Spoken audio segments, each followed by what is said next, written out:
Hello, this is a short and sweet video on over-the-counter drugs, herbs, and supplements. Just a few objectives here for you to refer to. And so just to give some vocab here and just think about the different types of medications. When we think about prescription drugs, that is where there's a doctor's order or a nurse practitioner or a PA's order. These are also called legend drugs, and these are where the pharmacy has to fill them. And then we have over-the-counter drugs, which are, we'll talk about the criteria for that. That's where people can get those at any kind of drugstore. Then we have herbal supplements and vitamin supplements. And these are, we'll talk about these as well, but these are things that do have, people might think of them as, oh, it's just an herb, but they still can have some interactions and some adverse effects. And then street drugs. And this could be where people are misusing somebody else's prescription, or it could be things that are illegal drugs. So, over the counter drugs. So, the kind of conditions that people should be using over the counter drugs for are short term ailments, things that are pretty minor. As you can see, we have this kiddo here that has a cold, and so a short term minor cold. And this is where the condition is pretty easy to diagnose, where symptoms are pretty clear. It's not a lot of gray area there. We can monitor the effectiveness of the medicine easily. So for a cold, if somebody's taking a decongestant, where we can tell if it's working and where the benefits clearly outweigh the risks. There are always risks with any kind of medicine, but over-the-counter drugs are considered very safe as long as they're used in the right way. So criteria for a drug to meet over-the-counter status, this is the FDA is who decides if a medication can be offered over the counter. And so it needs to, like I said, there's always going to be adverse effects, but over-the-counter drugs should have a favorable adverse effect profile. And some of the effects of these can actually be due to additives and not the active drug. There are always the potential for drug-drug interactions, but they should be limited. But they still can be serious. One example that we'll talk about, one of the, I think the second or third day of class is we'll talk about NSAIDs, and those are non-steroidal anti-inflammatory drugs. So things like ibuprofen or naproxen or Advil.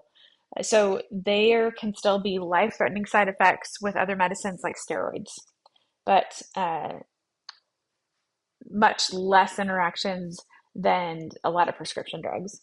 There is a low potential for abuse, so people can potentially still misuse these medicines, but a lower risk of that. And then a high therapeutic index, which we talked about the first day of class, but that is where the distance between the dose that is needed to have the drug have a therapeutic effect is a very wide distance from the dose that would cause toxicity. So some potential hazards of over-the-counter drugs, I have a Band-Aid here, and that's because it could postpone effective treatment for more chronic disease states, or it could delay treatment of a serious or life-threatening disorder. So it can help with symptoms, but not actually be treating that actual underlying cause. Toxicity, such as acetaminophen or Tylenol, if people take too much of that, either intentionally or unintentionally, it can actually lead to liver failure or death. There are still some drug interactions. There is still at least a small potential for abuse with many medications. And then we need to think about lifespan considerations. So some medicines are unsafe for pregnancy or for children or for older adults. And one example that we'll talk about when we talk about NSAIDs is aspirin. Children, especially children with a viral illness, should not take aspirin because there is a risk of a serious condition called Reye syndrome. So this, I'm just going to put on top here, this is nice to know. So this is general information, but just when we're thinking about teaching our patients about medications, the drug label, the things that have to be on the package and on the label, these are required by the FDA. And so any person should be, and there's obviously a lot of information, but to give people the most information possible, the label talks about the purpose and uses of the product. It gives very specific warnings and maybe what we call contraindication, so that when the medicine should not be used at all, when it's appropriate to consult a doctor or pharmacist. Like you might see on some medicines, like let's say for like a medicine for like constipation or diarrhea, it might say that if symptoms persist for more than 2 or 3 days, or if there's bleeding, you should contact a doctor or pharmacist. Uh, Side effects should be provided, substances or activities to avoid. So it might say, do not take this with this kind of medicine, do not do this kind of activity. Dosage instructions, and this is often related to age, and so there's often a different dose. If it's a medicine that can be given to children and adults, then there would be two different doses there that should be clearly labeled. And then things like active ingredients, how it should be stored, and inactive ingredients. And one reason for that is people could be allergic to an inactive ingredient, and so they need to be able to make sure that it's safe. Even though it's over the counter, it doesn't mean that there's still not those risks. Okay, so if you were in my class, if we had in-person class, then I would ask this question. So I'm just going to kind of talk about it.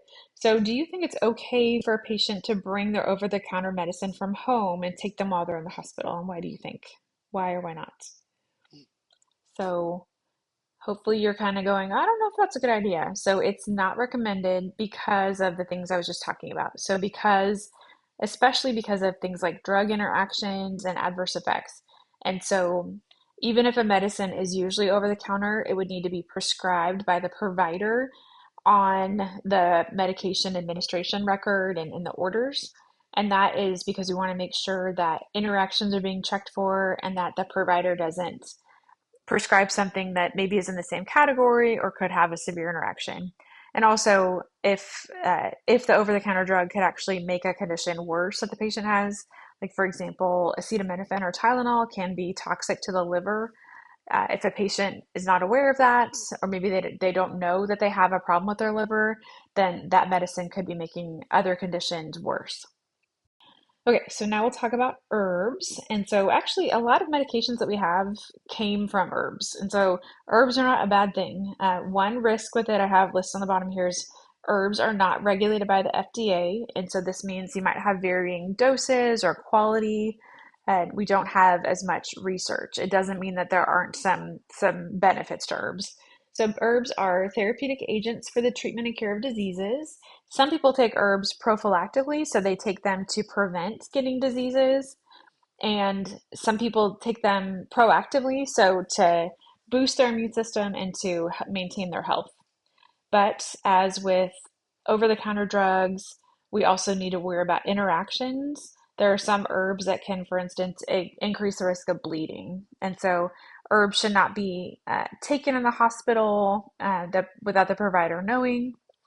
And whenever we're seeing somebody either inpatient or outpatient and we're asking about their medications, we need to make sure we ask about any kind of herbs that they take. And these are, again, nice to know because this is a lot of things here, but these are just some conditions that people might take herbs for. So anxiety, depression, or stress, cough or cold, headaches, insomnia, constipation, fever or infection, or weakness.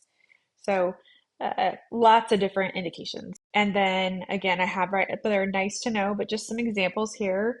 So ginkgo is one that can help with memory. St. John's wort actually has a lot of interactions, but it's given for mood disorders or sleep. Valerian can help with anxiety, so can kava. Echinacea can be used to boost the immune system. Cranberry extract or cranberry juice might be used for to protect the urinary tract, or to if somebody is having UTI symptoms, they might take cranberry. So you don't need to memorize all these, but just looking at some of the different potential benefits. So when we're assessing somebody that is taking over-the-counter medicines or herbs or vitamins, we need to ask about all the medications. And also, in a non-judgy way, I also ask, do you ever take somebody else's prescriptions?